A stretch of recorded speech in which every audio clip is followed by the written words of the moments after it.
खोया हुआ आदमी इतना खोया था कि उसकी पूरी स्मृति का लोप हो चुका। स्मृति मतलब यादें, पुरानी बातें। लुप्त होना, गायब हो जाना, पूरी तरह से समाप्त हो जाना, उसे कहते हैं हम लोप होना। यहाँ पे आपके कुछ एक व्याकरण हुए, जैसे व्याकरण में हुआ खोया हुआ आदमी इतना खोया था कि उसकी पूरी स्मृति का लोप हो चुका था।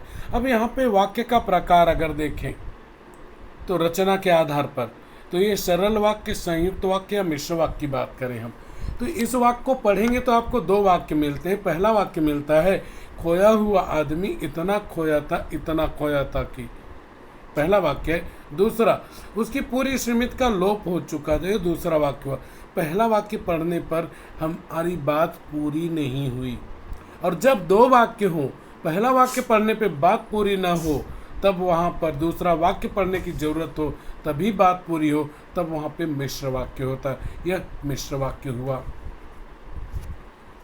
उसके जहन मतलब मस्तिष्क, दिमाग से उसका नाम और पता पूरी तरह खो चुके थे। न उसे अपनी जात पता थी, न अपना धर्म। अब यहाँ पर आपका एक संजाल बन गया।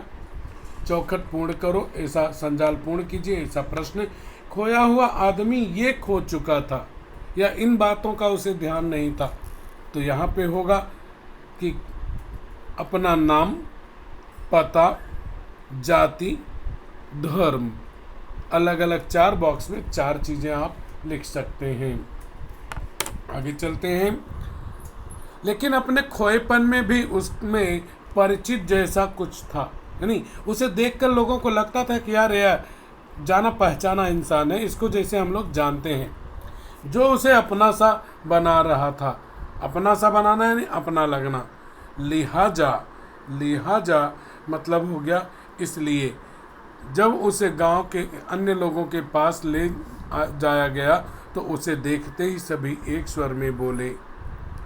यहाँ प्रश्न बन रहा है, अरे यह खोया हुआ आदमी तो बेहद अर्थात बहुत, यहाँ पे बे उपसर्ग है। हद मीन्स लिमिट, तो बे उपसर्ग है। क्यों? क्योंकि यह हद के पहले लगा, और जब किसी शब्द के पहले कोई शब्द लगता है तो आप जानते हैं कि वह प्रीफिक्स यानी उपसर्ग होता है। बे उपसर्ग है, अपना सा लग रहा है। तो यहाँ पर प्रश्न आपका बना कि गांव के लोग एक स्वर में यह बोल उठे, अरे, उत्तर होगा अरे यह खोया हुआ आदमी तो बेहद अपना सा लग रहा है। उन्होंने उसे अपने गांव में ही रख लेने का फैसला किया। गांव के लोगों के द्वारा लिया गया निर्णय, फैसला, खोए हुए आदमी को गांव में रखने का। वह आदमी भी उस गांव में रहने के लिए तैयार हो गया। आगे चलते हैं। खोए हुए आदमी की आवाज़ बहुत मधुर थी। ध्यान रखिएगा, यहाँ पे बहुत महत्वपूर्ण प्रश्न आपके बनेंगे। मधुर मतलब मीठी, अच्छी, सुरीली उसका समानार्थी है। आदमी में भी प्रत्यय लगाने को आता है अगर, तो आदमी प्लस ईयत, तो आदमियत। इंसान प्लस ईयत, इंसानियत। तो खोए हुए आदमी की आवाज़ बहुत मधुर थी। प्रश्न बन गया, खोए हुए आदमी की आवाज़ की विशेषता, मधुर आवाज़। कभी कभी शब्द युग्म आप देख ही रहे हैं, कभी कभी वह अपनी सुरीली आवाज़ में, सुरीली मतलब मधुर, सुरीली का विरुद्धार्थी शब्द होता है, उसका अगर विरुद्धार्थी अगर आप खोजें तो मिलेगा बेसुरा, कर्कश। सुरीली आवाज़ में कोई पुराना गीत गाता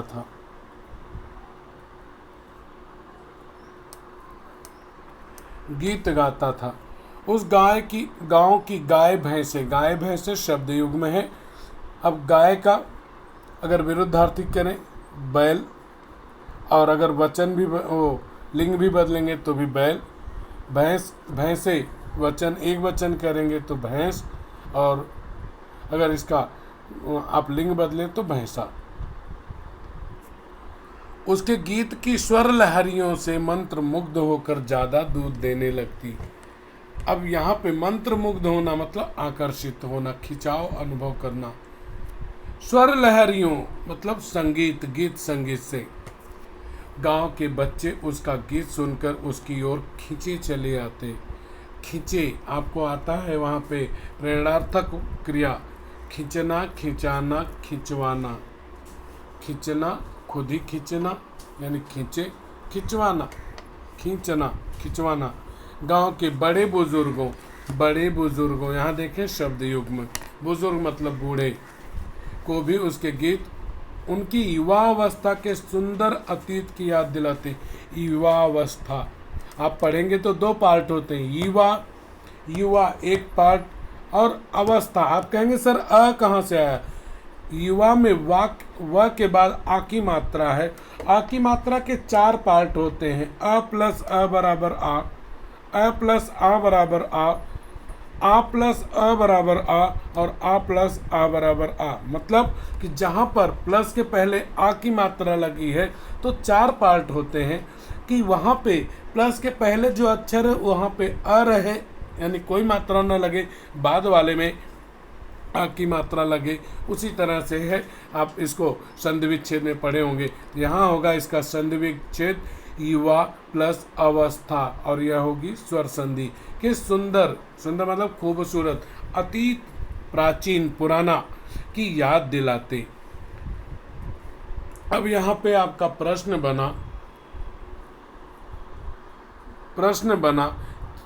और इस संजाल के रूप में कि खोए हुए आदमी के गीत से प्रभावित होने वाले, अर्थात कौन कौन से लोग खोए हुए आदमी के गीत से प्रभावित हुए।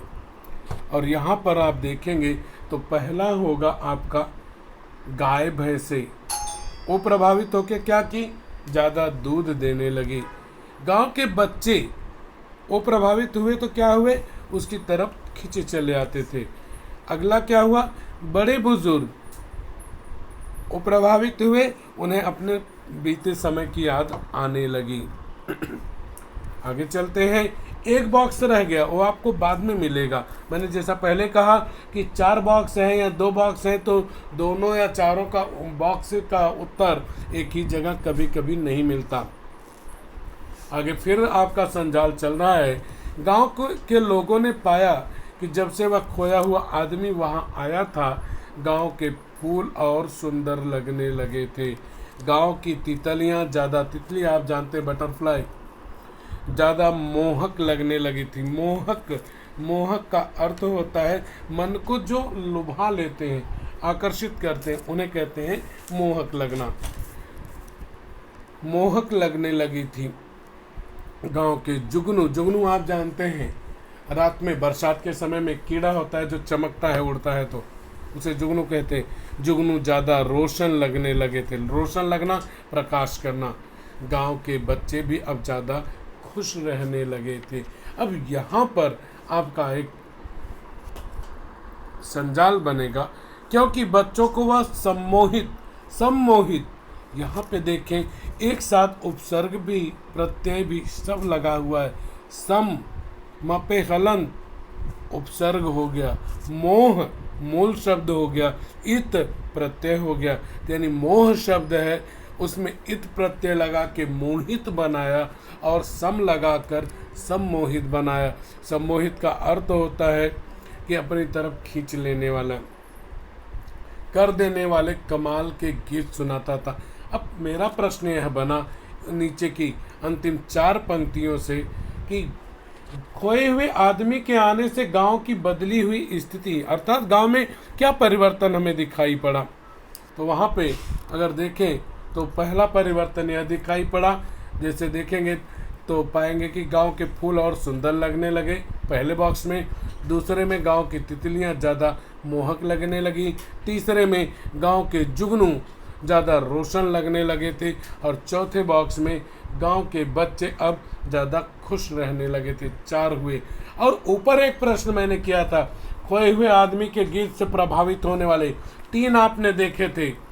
पहला आपने देखा था वहाँ पे कि गाय भैंस से, दूसरा आपने देखा था गांव के बच्चे, तीसरा देखा था बड़े बुजुर्ग, और चौथे का उत्तर नीचे है अंतिम लाइन में।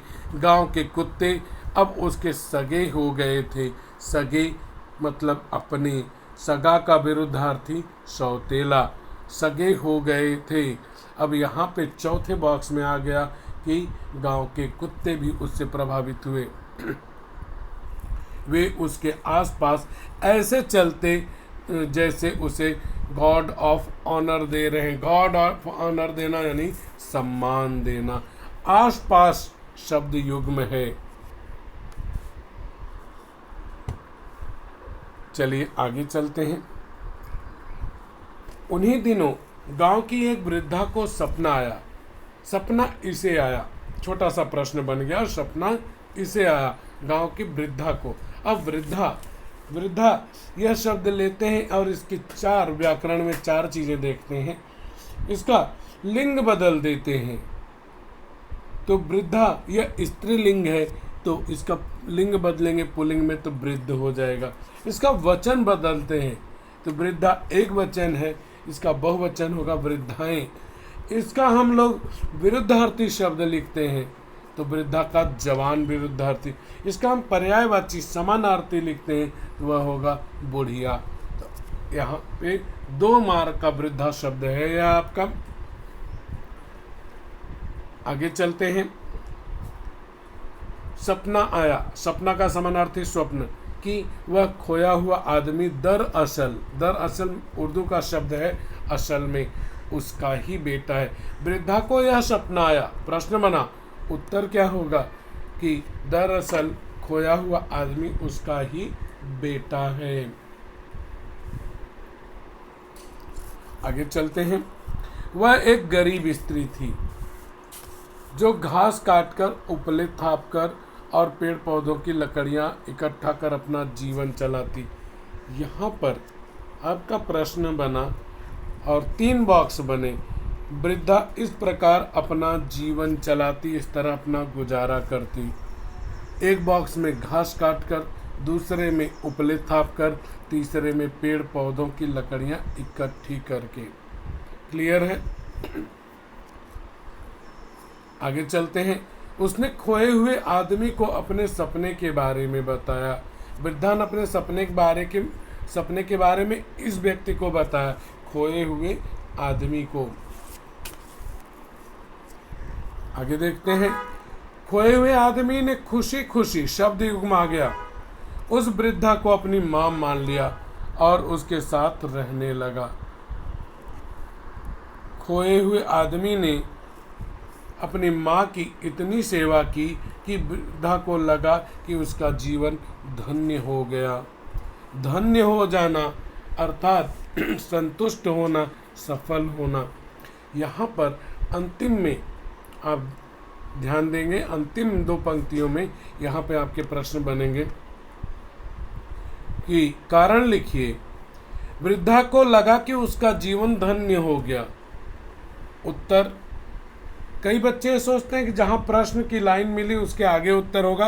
उत्तर ऐसा नहीं होता, कभी ऊपर कभी नीचे होता है। तो यहाँ पर उत्तर होगा, खोए हुए आदमी ने अपनी माँ की, वृद्धा की इतनी सेवा की, इसलिए वृद्धा को लगा कि उसका जीवन धन्य हो गया।